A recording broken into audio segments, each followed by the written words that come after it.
प्रिय विद्यार्थियों, आज मैं बीए पार्ट थर्ड के पेपर फर्स्ट को पढ़ेंगे, जिसमें सेंट अगस्टाइन और सेंट थॉमस एक्विनास ये दो पार्ट हैं।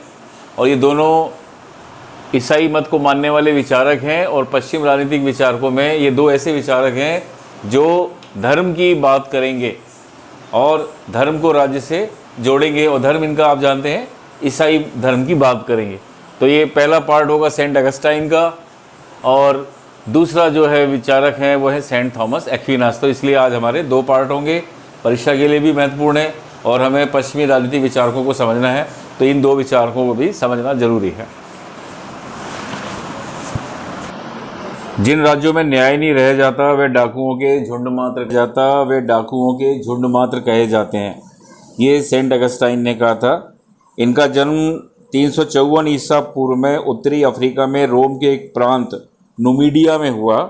इनके पिता पेट्रिशियन पैगन रोम के पुराने मूर्ति पूजक धर्म के मानने वाले और माता एक ईसाई थी। 12 वर्ष की आयु में उनके पिता ने उन्हें सर्वश्रेष्ठ शिक्षा दी और उनकी जो है पढ़ाई लिखाई काफ़ी अच्छी हुई। 5 वर्ष तक वो रोमन शिक्षा पद्धति के अंतर्गत विभिन्न भाषाओं को पढ़ा और नियो प्लेटोनिस्ट हुए। 383 में वे रोम चले गए और मिलान में भाषा विज्ञान के अध्यापक बन गए।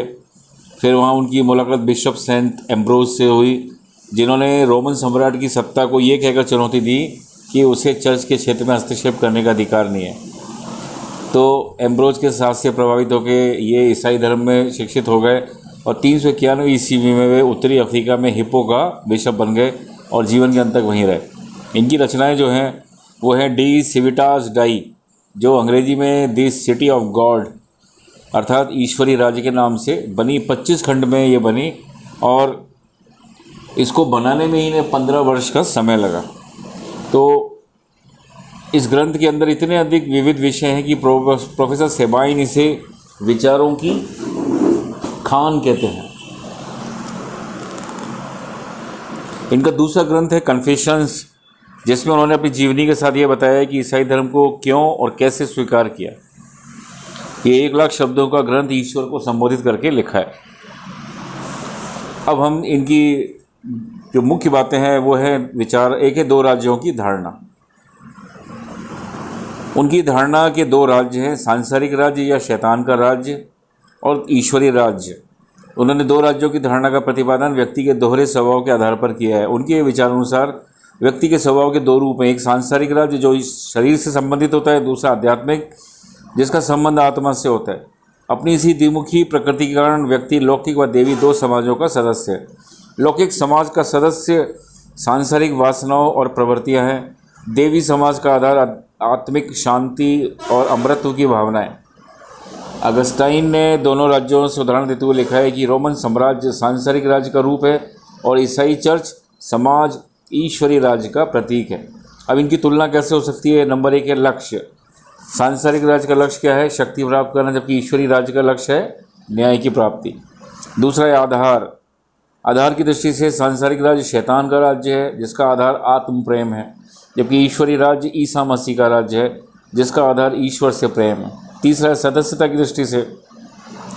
सांसारिक राज्य के सदस्य गैर ईसाई होते हैं जिन्हें ईश्वरीय राज्य में प्रवेश प्राप्ति का अधिकार नहीं है। इसके विपरीत पारलौकिकता से संबंधित ईश्वरीय राज्य की सदस्यता ईश्वर की कृपा प्राप्त ईसाइयों, स्वर्गीय आत्माओं तथा देवगणों की प्राप्ति होती है। व्यवहार की दृष्टि से सांसारिक राज्य का व्यवहार रंग, जाति, धर्म, स्थान आदि अनेक प्रकार के भेदभावों पर आधारित होता है, किंतु ईश्वरीय राज्य के व्यवहार में किसी राज्य का भेदभाव नहीं पाया जाता है। ईश्वरीय राज्य के सभी नागरिक प्रेम तथा एकत्व की भावना से प्रेरित होते हैं और ईश्वर में तथा एक दूसरे में समा जाने का आनंद लेते हैं। अब कालावधि की दृष्टि से अगर हम देखें तो सांसारिक राज्य ईश्वरीय नियमों के उल्लंघन, अन्य राज्यों के अधिकारों के अपहरण तथा पापों के कारण शीघ्र ही पतन को प्राप्त होता है और अंत में नष्ट हो जाता है। लेकिन ईश्वरीय राज्य न्याय, शांति और समस्त सद्गुणों से युक्त होने के कारण स्थिर एवं शाश्वत होता है। सेबाइन के शब्दों में सभी सांसारिक राज्य एक न एक दिन नष्ट हो जाएंगे, क्योंकि सांसारिक शक्ति स्वभाव से ही परिवर्तनशील और नाशवान है। इसका आधार मानव जीवन की वे प्रवृत्ति हैं जो अवश्य युद्ध तथा शक्ति लोलुपता को जन्म देती हैं। अब इसकी विशेषताएं। ईश्वरीय राज्य समस्त सद्गुणों पर आधारित एक सर्वश्रेष्ठ और शाश्वत राज्य है। इसकी दो विशेषताएं हैं। नंबर 1 न्याय और दूसरा शांति। न्याय क्या है? जिन राज्यों में न्याय नहीं रह जाता वे डाकुओं के झुंड मंत्र कहे जाते हैं। न्याय एक व्यवस्थित और अनुशासित जीवन व्यतीत करने तथा उन कर्तव्यों का पालन करने में है जिनकी व्यवस्था मांग करती है। उसके द्वारा परिवार, राज्य और ईश्वरीय राज्य के संदर्भ में न्याय की विवेचना की गई है और अंतिम रूप में न्याय से उसका अर्थ व्यक्ति द्वारा ईश्वरीय राज्य के प्रति कर्तव्य पालन से है। एक न्यायी परिवार के लिए आवश्यक है कि वे न केवल आंतरिक रूप से अनुशासित हो वरन राज्य संस्था के प्रति अपने कर्तव्यों का पालन करे। इसी प्रकार राज्य भी व्यापक समाज ईश्वरीय राज्य का एक अंग है और इसलिए उसके अधीन है। यदि राज्य इसके ईश्वरीय राज्य के विरुद्ध विद्रोह करता है और अपने नागरिकों के लिए ऐसा आचरण निर्धारित करता है कि वो भी इस व्यवस्था को भंग करें तो वह राज्य सन्यासी बन जाता है। निरपेक्ष राज्य इस शाश्वत व्यवस्था में ही है। सापेक्ष न्यायों का मूल्यांकन इस स्थायी न्याय के संदर्भ में ही किया जाना चाहिए। जब कोई व्यवस्था इस शाश्वत व्यवस्था के अनुरूप हो जाती है तभी ये कहा जा सकता है कि उस व्यवस्था में ईश्वर की इच्छा का पालन किया जा रहा है और वह न्यायी है। इस शाश्वत और सच्चे न्याय की प्राप्ति केवल उन्हीं राज्यों में की जा सकती है जो ईसाई चर्च के सिद्धांतों के अनुसार आचरण करते हैं।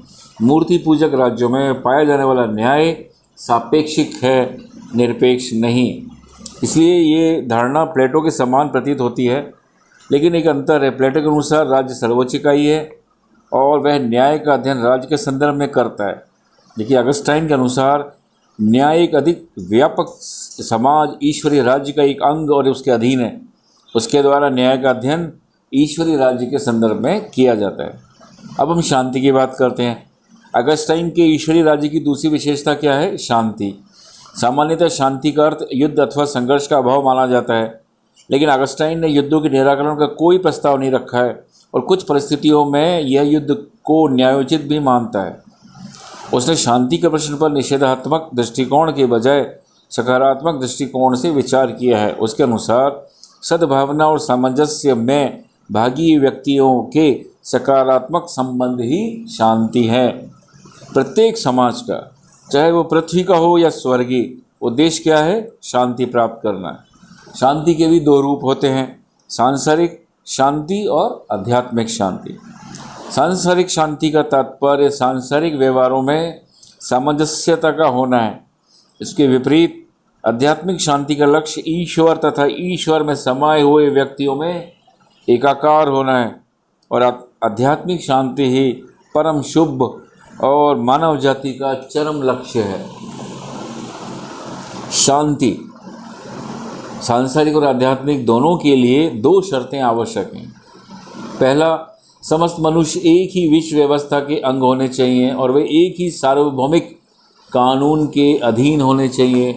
दूसरी यह है कि मानव मात्र को एक दूसरे से वैसे ही प्रेम करने की प्रेरणा दी जानी चाहिए जैसा कि वे अपने आप से करता है। और दूसरी शर्त का पालन कब संभव होगा? जबकि सभी व्यक्ति एक ही धार्मिक विश्वास ईसाई मत से बंधे हों। मूर्ति पूजक राज्य मात्र सांसारिक शांति स्थापित कर सकता है, आध्यात्मिक शांति नहीं। आध्यात्मिक अथवा सच्ची शांति की प्राप्ति एक ईसाई राज्य में ही हो सकती है जिनमें सभी व्यक्ति परस्पर घनिष्ठ और दृढ़ आध्यात्मिक संबंधों में आबद्ध होते हैं। अब हम राज्य विषयक विचार अगस्टाइन के पढ़ते हैं। अगस्टाइन के राज्य की उत्पत्ति संबंधी विचार अरस्तु तथा परंपरागत ईसाई विचारधारा से प्रभावित है। अरस्तु के समान ही एक स्थान पर वह राज्य की उत्पत्ति के कारण व्यक्ति की सामुदायिक प्रवृत्ति बोलता है और दूसरे स्थान पर ईसाई विचारधारा के अनुसार वह उसे आदिम पाप का परिणाम मानता है। ईश्वर ने पापों को दबाने और दुष्ट प्रवृत्तियों का निषेध करने के लिए राज्य का निर्माण किया। ईश्वर द्वारा निर्मित होने पर भी वह शैतान का राज्य है, क्योंकि इसकी स्थापना किन्हीं श्रेष्ठतम प्रवृत्तियों को विकसित करने के लिए नहीं वरन दुष्ट प्रवृत्तियों का शमन करने के लिए की गई और इसमें न्याय, कानून तथा एकता के लिए कोई स्थान नहीं है। अब ये सवाल उठता है कि शैतान के इस राज्य की आज्ञाओं का पालन क्यों किया जाए? तो अगस्टाइन इसका उत्तर देता है कि इसलिए पालन करना चाहिए कि राज्य द्वारा स्थापित शांति व्यवस्था में ही चर्च अपनी आध्यात्मिक क्रियाओं का संपादन कर सकता है और चर्च की आवश्यकता संपत्ति व भूमि राज्य से ही प्राप्त होगी। लेकिन राज्य के प्रति व्यक्ति के आज्ञा पालन की सीमा है और व्यक्ति के द्वारा राज्य की अनैतिक और धर्म विरोधी आज्ञाओं का पालन नहीं किया जा सकता है। इस प्रकार अगस्टाइन राज्य तथा चर्च को परस्पर सहयोगी सत्ताएं मानता है। उसका विचार है कि राज्य को आत्मिक कल्याण के लिए चर्च के साथ और चर्च को भौतिक कल्याण के लिए राज्य के साथ सहयोग करना चाहिए। लेकिन यदि कभी दोनों में परस्पर विरोध की स्थिति उत्पन्न हो जाए तो धार्मिक सत्ता सांसारिक सत्ता की तुलना में और उच्च होने के कारण राज्य की तुलना में चर्च अधिक मानवीय है। अब दासता संबंधी विचार भी हम पढ़ लेते हैं। वह दासता का समर्थक है, किंतु उसके द्वारा दासता का समर्थन प्राकृतिक आधार पर नहीं वरन पाप पुण्य के आधार पर है। वह कहता है दासता पाप का दंड या परिणाम है जो ईश्वर द्वारा दिया गया है। पाप दासत्व की जननी है और पाप ही प्रथम कारण है जिसमें एक व्यक्ति दूसरे के आश्रित होता है। अब कौन दास होगा कौन स्वामी, इसका निर्देशन स्वयं ईश्वर ही करता है। इसलिए यदि धार्मिक व्यक्ति दुष्ट व्यक्तियों को अपना दास बनाता है या न्यायी पक्ष विजयी होकर न्यायी पक्ष के व्यक्तियों को अपना दास बनाता है तो व्यक्तियों को इसे दुर्भाग्य नहीं मानना चाहिए बल्कि अपने पाप का परिणाम समझना चाहिए। वह कहता है व्यक्ति द्वारा दूसरे व्यक्ति की दासता उतनी बुरी नहीं है जितनी व्यक्ति द्वारा तृष्णाओं की दासता। दासों को इसलिए प्रसन्नता और सद्भावना के साथ अपने स्वामियों की सेवा करनी चाहिए क्योंकि इससे उनके पापों का क्षय होता है। सद्भावना के साथ सेवा करने से चाहे उनके स्वामी उन्हें मुक्त करें या नहीं करें, लेकिन वे ईश्वरीय मुक्ति अवश्य प्राप्त कर लेते हैं। वे व्यक्तियों स्वामियों को भी दासों के साथ उदारता उत्तरदायित्वपूर्ण और मानवीय दृष्टिकोण के आधार पर व्यवहार करने को कहता है। अब डॉक्टर फॉस्टर तो ये सिद्धांत अगस्टाइन का जो है दासता का सिद्धांत कठिन और असंतोषजनक मानते हैं और इसके विरोधाभास को भी वे देखते हैं। लेकिन हम अगस्टाइन की देन को भी अगर हम चर्चा करें तो दर्शन में क्रमबद्धता तो नहीं है लेकिन उसके दर्शन का राजनीतिक महत्व है। प्रोफेसर सेवाइन कहते हैं सेंट अगस्टाइन की रचना विचारों की खान है जिसमें बाद के कैथोलिक और प्रोटेस्टेंट दोनों ही संप्रदायों के लेखकों ने खोदकर अपने विचारों का निर्माण किया। डॉक्टर मुरे कहते हैं अगस्टाइन की रचना डी सिविटास डाई की रूपरेखा चाहे कितनी भी स्पष्ट क्यों ना हो, ये बात निर्विवाद रूप से सत्य है कि उसने पृथ्वी पर ईश्वर के राज्य की धारणा को एक नए रूप में रखा जिसके अनुसार राज्य को चर्च के अंतर्गत रहना चाहिए और चर्च के द्वारा विश्व पर शासन होना चाहिए। इस प्रकार हम पढ़ते हैं डॉक्टर सेंट अगस्टाइन को, जो अपने समय में एक महान विचारक थे और उन्होंने ईसाई मत को समझ के उसका प्रचार और धर्म को जिस प्रकार से राज्य के साथ जोड़ा वो उल्लेखनीय है। धन्यवाद।